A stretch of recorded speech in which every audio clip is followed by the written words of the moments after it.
여러분은 신앙의 연수가 얼마나 되셨습니까? 교회를 얼마나 다녔는가는 사실 그다지 중요한 것이 아닙니다. 중요한 것은 내 신앙이 성장해 가고 있느냐입니다. 주님의 관심은 신앙의 연수가 아닙니다. 우리 안에 있는 신앙의 성장함입니다. 주님은 우리가 교회를 얼마나 오래 다녔는가를 보시는 것이 아니라 우리가 얼마나 성장해 가고 있는가를 바라보십니다. 이 신앙의 성장은 신앙의 연수와 비례하지 않습니다. 신앙의 연수가 오래되었다고 해서 내 신앙이 저절로 성장하는 것은 아닙니다. 어떤 이는 신앙이 퇴보합니다. 어떤 이는 이 신앙이 정체하고 있습니다. 어떤 이는 신앙이 자라고 있습니다. 예수님께서 이런 말씀하셨습니다. 마태복음 19장 30절에 그러나 먼저 된 자로서 나중되고 나중된 자로서 먼저 될 자가 많으니라. 참 안타깝게도 먼저 된 자가 나중되고 나중된 자가 먼저 될 자가 적으니라가 아니라 많다라고 말씀하십니다. 또 마태복음 20장 16절에 이와 같이 나중된 자로서 먼저 되고 먼저 된 자로서 나중되리라.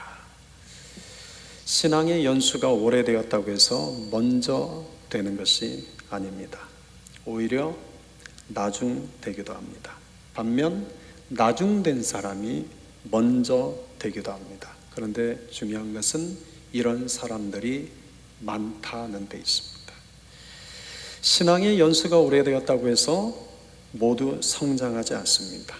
반대로 신앙의 연수가 짧아도 신앙이 성장하는 사람도 있습니다.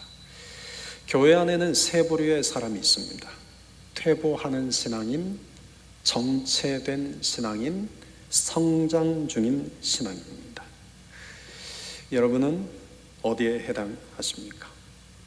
여러분은 퇴보하는 신앙인 쪽에 해당하십니까? 정체 중인 신앙인 쪽에 해당하십니까?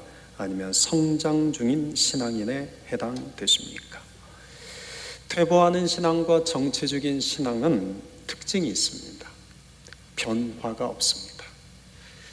또한 신앙의 목표가 없습니다. 방향도 없습니다. 그래서 열심도 없고 문제의식도 없습니다. 그냥 익숙한 대로 살아갑니다. 열심이 있다 할지라도 그것은 신앙의 열심이 아니라 인간적인 열심일 뿐입니다. 그래서 이 인간적인 열심은 상황과 환경과 조건에 따라 쉽게 요동을 칩니다. 말씀과 기도 생활은 메말라 있고 습관적이고 형식적인 신앙생활을 할 뿐입니다. 그래서 자기도 모르는 사이에 점점 믿음이 약한 자가 되어 변화가 있습니다. 성숙이 있고 성장이 있습니다. 무엇보다도 중요한 것은 성장하는 그리스도인은 신앙의 목표가 분명합니다. 그리고 그 신앙의 방향이 분명합니다. 그것 때문에 기도합니다. 십자가와 말씀을 중심에 두고 살아갑니다. 그리고 이런 성장하는 신앙인은 신앙의 목표가 분명하기 때문에 고난 속에서도 어렵고 힘든 가운데서도 하나님을 찾습니다. 그래서 믿음이 강한 자가 됩니다. 다시 한번 여러분에게 묻겠습니다. 여러분은 어떤 상태에 계십니까? 퇴보 중에 계십니까? 정체 중에 계십니까? 성장 중에 계십니까? 오늘 말씀의 제목은 그리스도에게까지 자라가는 교회입니다. 우리가 오늘 함께 살펴볼 성경 본문 에베소서 4장 13절부터 16절까지 내용은 성장하는 교회 또한 성장하는 성도에 대한 내용입니다. 오늘 말씀 앞에서 우리 각자가 지금 나의 신앙은 어떤 상태인지를 스스로 돌아보고 퇴보 또는 정체된 신앙인이 아니라 성장하는 신앙인이 되기 위해 새로운 믿음의 결단을 하는 시간이 될 수 있기를 소망합니다.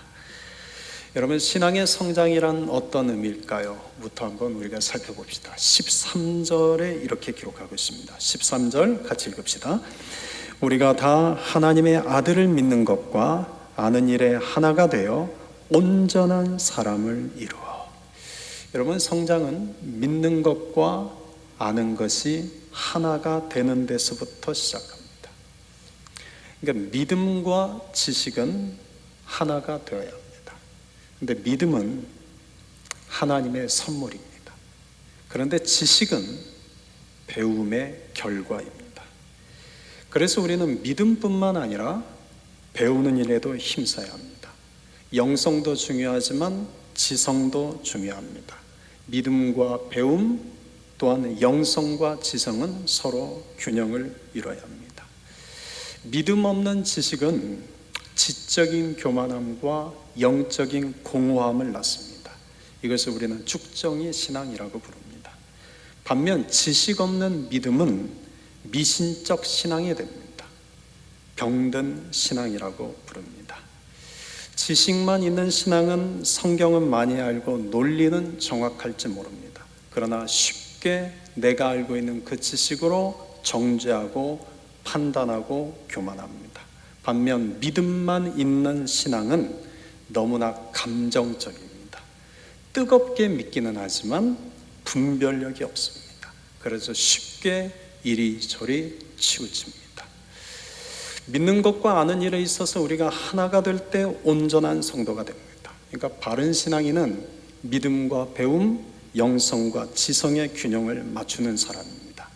이런 사람이 변화와 성숙이 있는 성장하는 신앙인이 됩니다. 그렇다면 우리는 왜 성장해야 할까요? 14절입니다. 같이 읽겠습니다.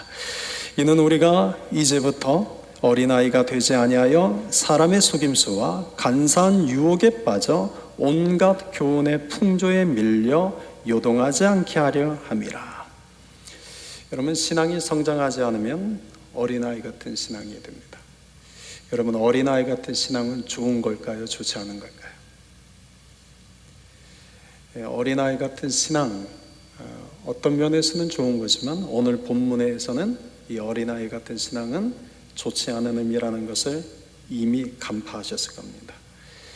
어린아이와 같은 신앙을 가진 사람은 쉽게 사람의 속임수와 간사한 유혹에 빠져든다고 말씀합니다. 그 결과 온갖 교훈의 풍조에 흔들려 이리저리 줏대 없이 밀려다닙니다.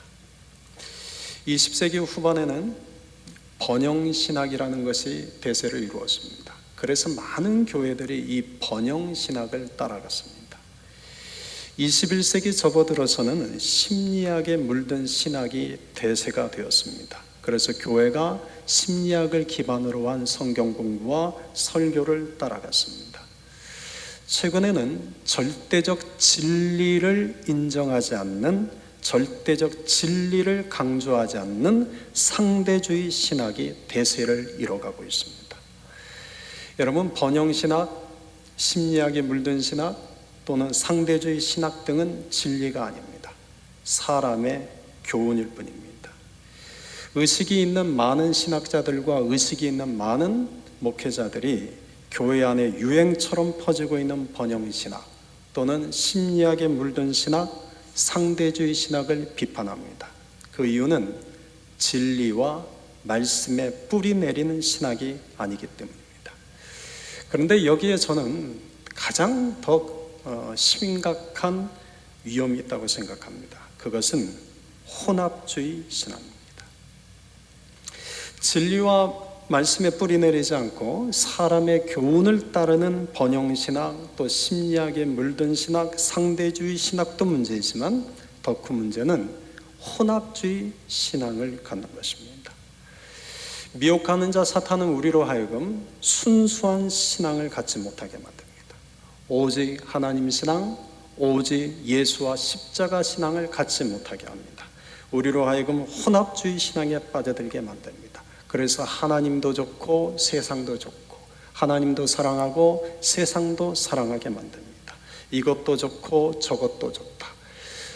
더 정확히 말하면 나에게 좋은 것이라면 그것이 무엇이든 다 좋다, 이런 생각을 갖고 삽니다. 이게 혼합주의 신앙입니다. 그래서 이런 사람은 교회도 다니고 점집도 다닙니다. 교회 11조도 많이 하고 점집에 가서 돈도 많이 씁니다. 물질과 성공, 문제 해결을 위해서는 수단, 방법 가리지 않습니다. 하나님의 뜻이 무엇인가를 묻지 않습니다. 하나님이 나에게 무엇을 원하시는 것을 구하지 않습니다. 그저 물질, 성공, 문제 해결을 할 수만 있다면 수단, 방법 가리지 않습니다. 진리와 말씀, 하나님의 뜻을 따르는 것이 아니라 사람의 말과 세상 교훈을 따라갑니다. 그래서 사람의 속임수와 간사한 유혹에 빠지는 것입니다. 여러분, 이런 사람이 바로 어린아이와 같은 신앙인이라고 말씀합니다. 이렇게 간사한 유혹에 또 사람의 속임수에 빠지는 이유는 진리와 말씀에 대한 확신이 없기 때문입니다. 진리와 말씀에 대한 확신이 없으면 진리와 말씀에 대한 분별력이 없어집니다. 그래서 이렇게 사람의 속임수와 세상 풍조의 간사한 유혹에 빠져드는 것입니다.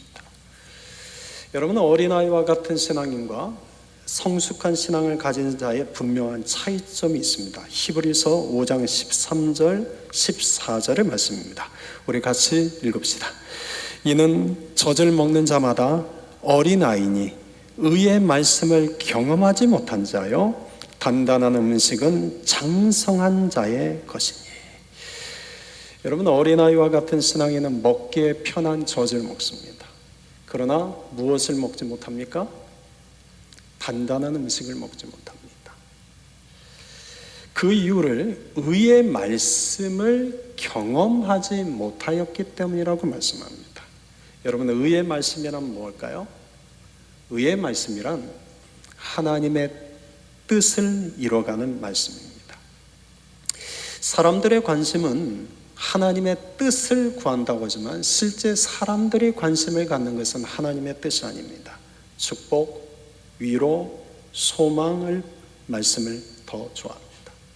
듣기에 부담 없고 듣기에 편한 말씀을 더 좋아합니다.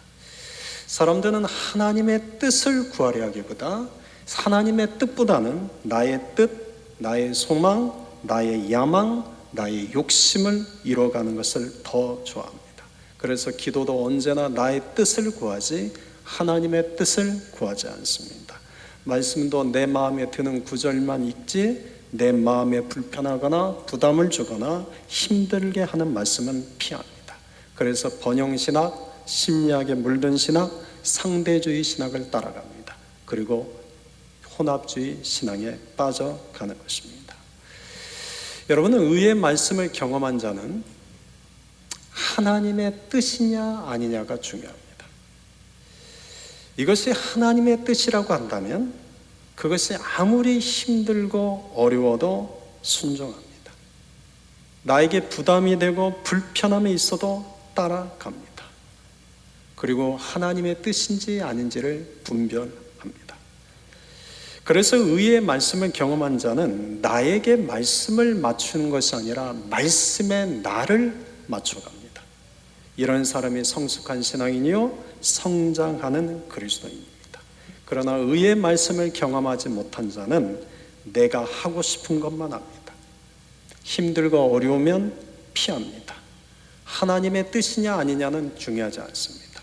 일단 내가 힘드냐 나에게 편하냐가 더 중요합니다. 이것이 내가 원하는 것이냐 이것이 내가 하기 싫은 것이냐가 더 중요합니다.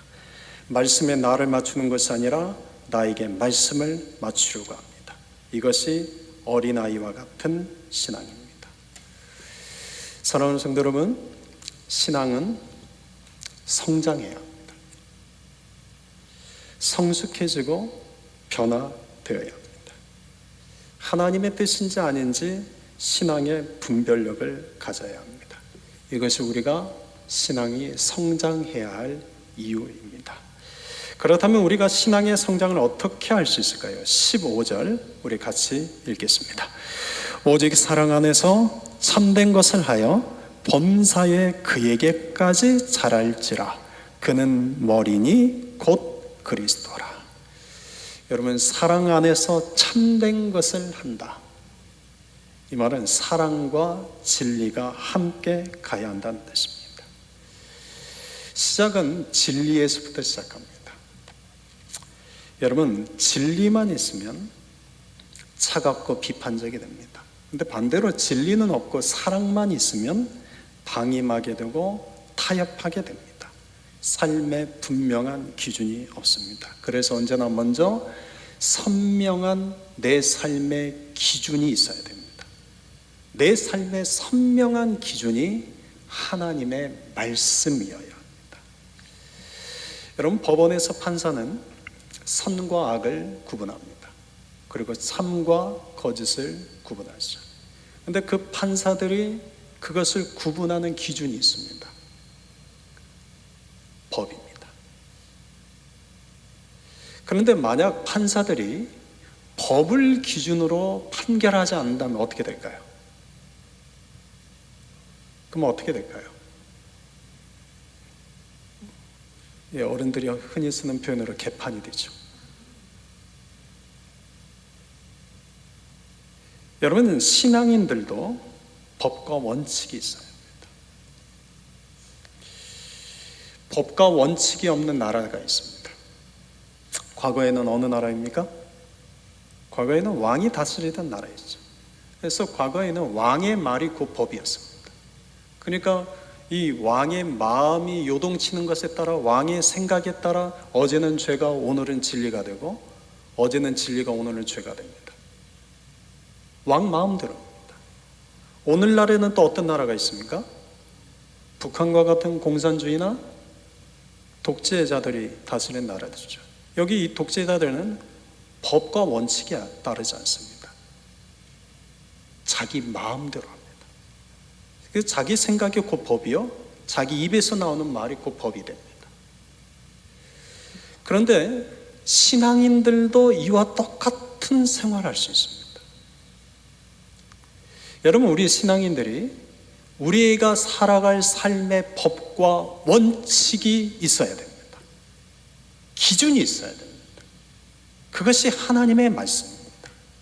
그런데 하나님의 말씀이 내 삶의 기준이 되지 않으면 내 생각대로, 내 마음대로 행하게 됩니다. 자기 소견에 옳은 대로 살아갑니다. 성경에는 이런 자기 소견에 옳은 대로 살던 시대를 사사시대라고 말씀합니다. 사랑하는 성도 여러분, 내 생각 또 내 마음, 이보다 더 중요한 것은 하나님의 말씀입니다. 하나님의 말씀이 내 삶의 선명한 기준으로 삼아야 됩니다. 그런데 여기서 멈추면 안 되고 하나님의 말씀을 내 삶의 기준으로 삼고 거기에 사랑으로 행해야 됩니다. 여러분, 말씀에 대한 기준은 분명한데 사랑이 없으면 율법주의가 됩니다. 지적인 교만한 자가 됩니다. 그리고 자기 의를 드러내게 됩니다. 한마디로 바리새인이 됩니다. 여러분, 사랑은 뭐죠? 사랑은 포용하는 것이요, 사랑은 감싸주는 것이요, 사랑은 용납하는 것이요, 사랑은 섬기는 것입니다. 그런데 여러분, 사랑해서는 안 되는 것이 있습니다. 여러분, 우리가 사랑해야 되지만 사랑해서 안 되는 것이 있습니다. 그건 죄와 악입니다. 죄와 악, 거짓은 사랑해서는 안 됩니다.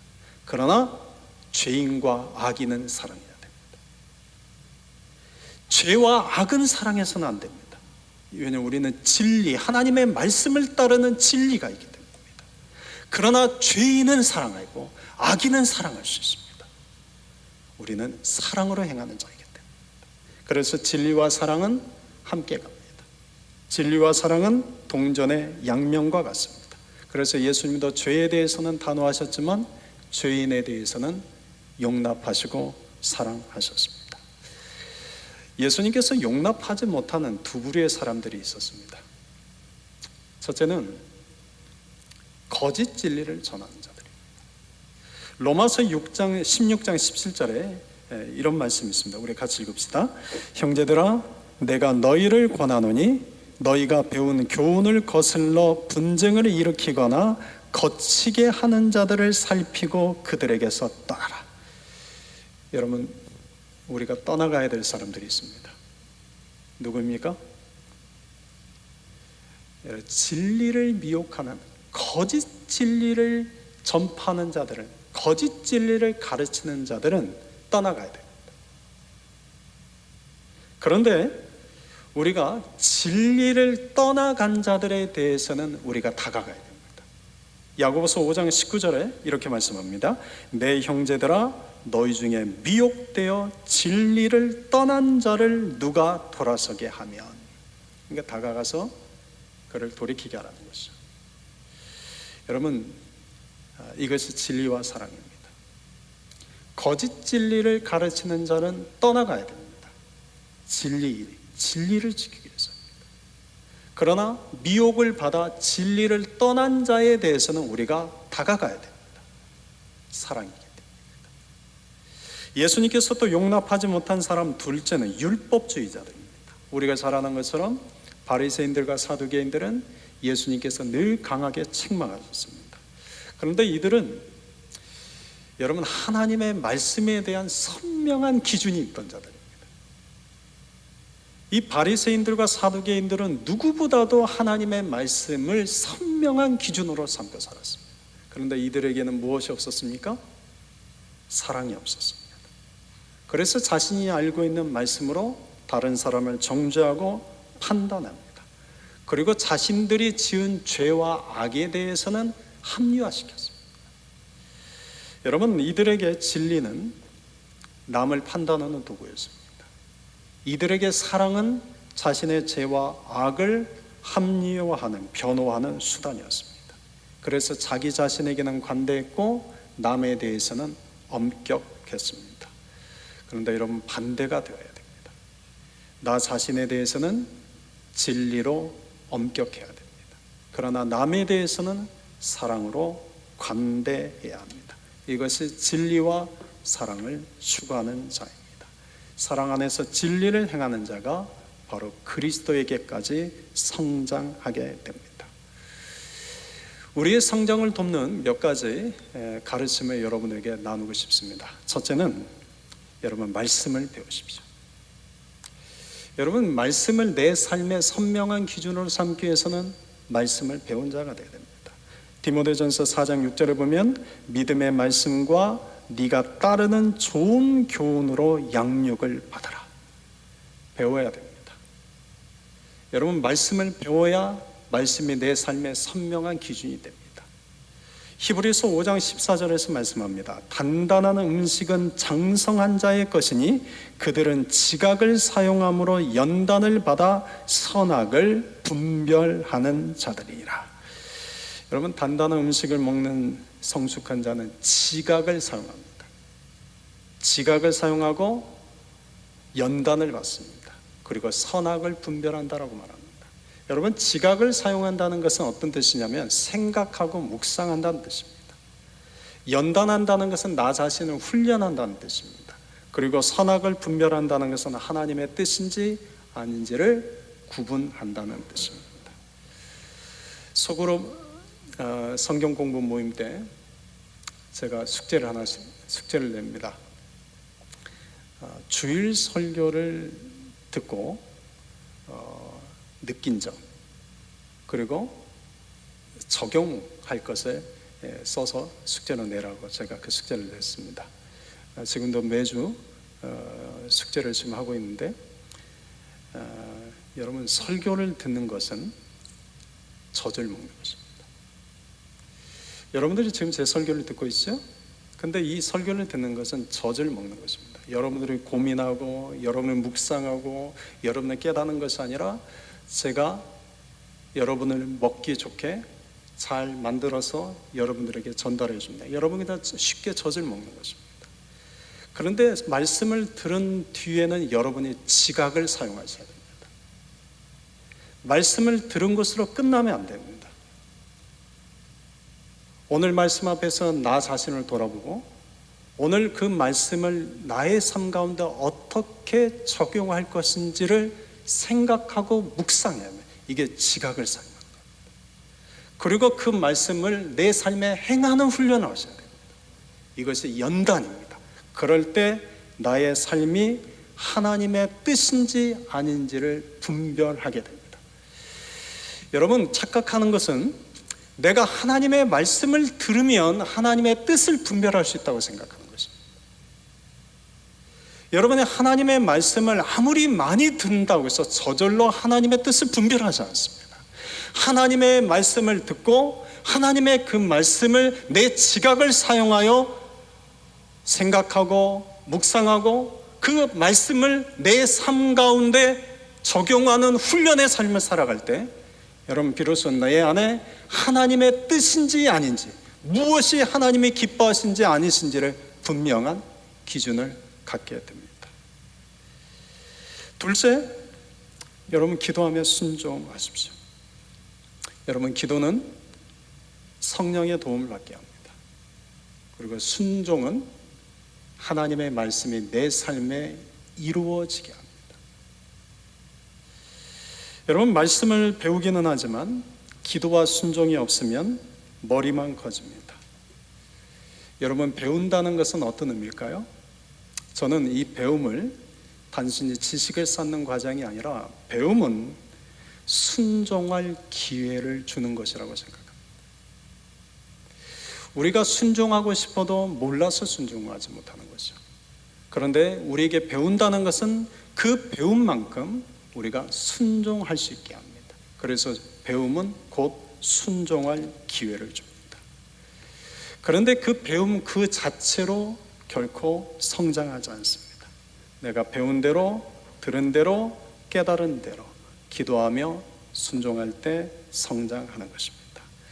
셋째, 이 성장을 위해서는 공동체 안에 섬기며 성장해 갑니다. 자, 16절 우리 같이 읽읍시다.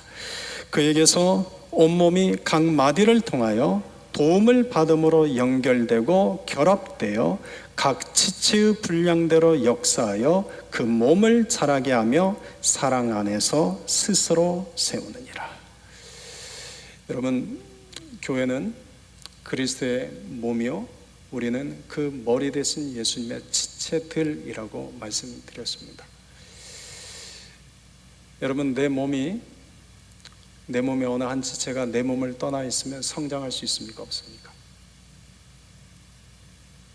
내 몸의 한 지체를 떼어놓으면 그 지체는 성장합니까? 성장하지 않습니까? 내 몸에 붙어 있는 지체가 함께 성장하는 것입니다. 마찬가지로 신앙의 성장은 결코 혼자서는 이루어지지 않습니다. 신앙의 성장은 공동체 안에서 서로 연결되고 서로 결합되어 각자 분량대로 섬기고 배우고 또 때로는 서로 부딪히는 가운데 자라게 됩니다. 제가 좋아하는 이론이 하나 있습니다. 항아리 효과입니다. 포도 열매들은 따서 밖에 놔두면 얼마 지나지 않아서 어떻게 됩니까? 썩어버리거나 말라 비틀어지게 되죠. 그런데 그 포도 열매들을 한 항아리에 꾹꾹 눌러놓고 닫아놓으면 어떻게 될까요? 답답하죠. 힘들죠. 그런데 시간이 지나면 썩지 않고 포도주로 변합니다. 성장하는 것입니다. 여러분, 공동체가 바로 이런 항아리 역할입니다. 혼자 있으면 결코 성장하지 않습니다.